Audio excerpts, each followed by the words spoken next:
এই সাইদুল, যে মহাজন। এই আমি একটু বাইরে যাব, তুই একটু দেখে রাখিস।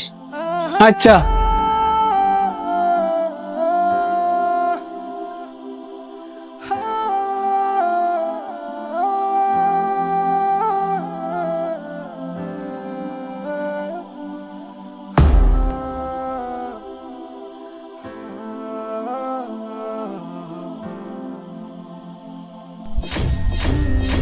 এই সাইদুল, এদিকে আয়।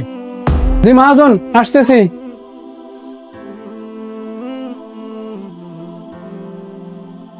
জি মহাজন, বলেন।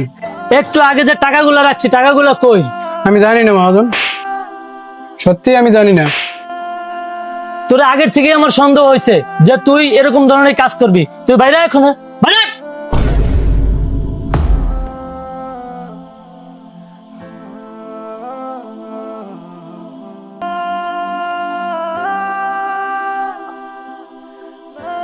ভাইয়া, তোমাকে একটা কথা বলি।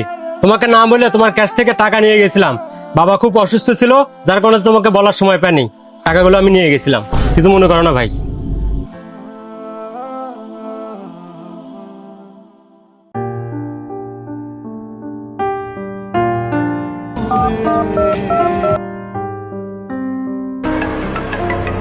মহাজন। হ্যালো, হ্যাঁ সাইদুল, হ্যাঁ মহাজন। কই তুই? হ্যাঁ দোকানে আয় তো। ভাই আমার ভুল হয়ে গেছে ভাই, তুই আমার মাফ করে দিস ভাই। মহাজন, আপনার কোনো দোষ নাই, আসলে সব দোষ গরিবেরই। আমরা গরিব তো, তাই আমাদের কেউ বিশ্বাস করতে চায় না। ভিডিওটা যদি ভালো লেগে থাকে এবং আপনাদের মনে একটু হলো জায়গা নিয়ে থাকে, অবশ্যই লাইক কমেন্ট শেয়ার করতে ভুলবেন না। আর একটা কমেন্ট করে আপনাদের মন্তব্য জানিয়ে যাবেন, নেক্সট ভিডিও আপনাদের জন্য।